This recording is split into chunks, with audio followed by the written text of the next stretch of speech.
Hello friends, வணக்கம். வாடகை வீட்டில் இருப்பவர்களுக்கு புதிய நிம்மதி, மத்திய அரசின் புதிய வாடகை விதிகள் பற்றி இந்த வீடியோவில் பார்க்கலாம்.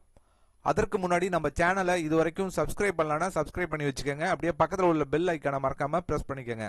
அப்பதான் நம்ம சேனல்ல இது போன்ற வீடியோக்களை அப்லோட் செய்யும்போது உங்களுக்கு தொடர்ந்து கிடைக்கும். வாங்க வீடியோக்குள்ள போலாம். நகரங்களில் வாழும் பலருக்கு சொந்த வீடு என்பது இன்னும் ஒரு கனவாகவே உள்ளது.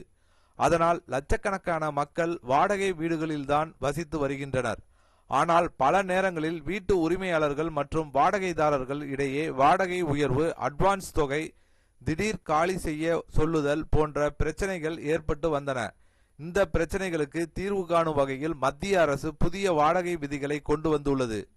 மாடல் டெனன்சி ஆக்ட் அடிப்படையில் உருவாக்கப்பட்ட இந்த புதிய விதிகள் வாடகைதாரர்களுக்கும் வீட்டு உரிமையாளர்களுக்கும் தெளிவான சட்ட பாதுகாப்பை வழங்குவதாக கூறப்படுகிறது.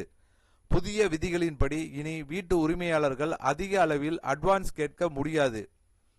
அதிகபட்சமாக 2 மாத வாடகை தொகையை மட்டுமே முன்பணமாக பெற முடியும். முன்பு பல நகரங்களில் 6 மாதம் முதல் 10 மாதம் வரை அட்வான்ஸ் கேட்பது வழக்கமாக இருந்த நிலையில் இந்த புதிய விதி வாடகைதாரர்களுக்கு பெரிய நிவாரணமாக பார்க்கப்படுகிறது. மேலும் வாடகை ஒப்பந்தங்கள் இனி வெறும் காகிதமாக இருக்கக்கூடாது. ஒப்பந்தம் செய்யப்பட்ட 60 நாட்களுக்குள் அது டிஜிட்டல் முறையில் பதிவு செய்யப்பட வேண்டும். இதன் மூலம் வீட்டு உரிமையாளரும் வாடகைதாரரும் இருவருக்கும் சட்ட ரீதியான பாதுகாப்பு கிடைக்கும். அதேபோல் வாடகையை ஆண்டுக்கு ஒரு முறை மட்டுமே உயர்த்த முடியும். அதற்கும் குறைந்தது 90 நாட்களுக்கு முன்பே வாடகைதாரர்களுக்கு முறையாக அறிவிப்பு வழங்க வேண்டும். புதிய விதிகளின்படி வீட்டு உரிமையாளர்கள் திடீரென வீட்டுக்குள் நுழைய முடியாது. வீட்டை பார்வையிட வேண்டுமானாலும் அல்லது ஏதேனும் காரணத்திற்காக வர வேண்டுமானாலும் குறைந்தது 24 மணி நேரத்திற்கு முன்பே வாடகைதாரர்களுக்கு தகவல் தெரிவிக்க வேண்டும். இதை மீறினால் அது விதிமுறைக்கு எதிரானதாக கருதப்படும். வீட்டில் அவசியமான பழுதுகள் இருந்தால் வாடகைதாரர் அதை உரிமையாளரிடம் தெரிவிக்கலாம். 30 நாட்களுக்குள் உரிமையாளர் அதை சரி செய்யவில்லை என்றால் வாடகைதாரரை அதை சரி செய்து கொள்ளலாம். அந்த செலவை மாத வாடகை தொகையில் இருந்து கழித்து கொள்ளும் உரிமையும் வழங்கப்பட்டுள்ளது. மேலும் சட்ட நடைமுறைகளை பின்பற்றாமல் எந்த வாடகைதாரரையும் வீட்டை விட்டு வெளியேற்ற முடியாது என்பது இந்த விதியின் மற்றொரு முக்கிய அம்சமாகும்.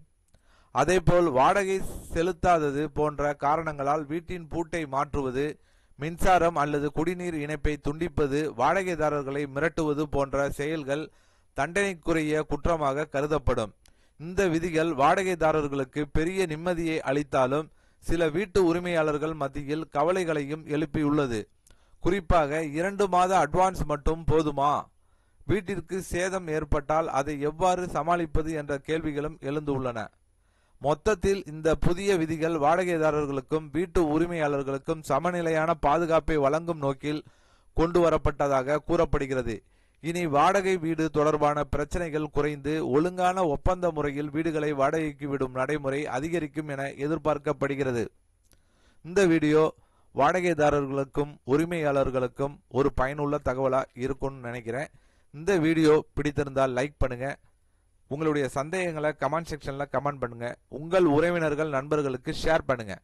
மீண்டும் இதுபோன்று வேற ஒரு வீடியோவில் சந்திப்போம்.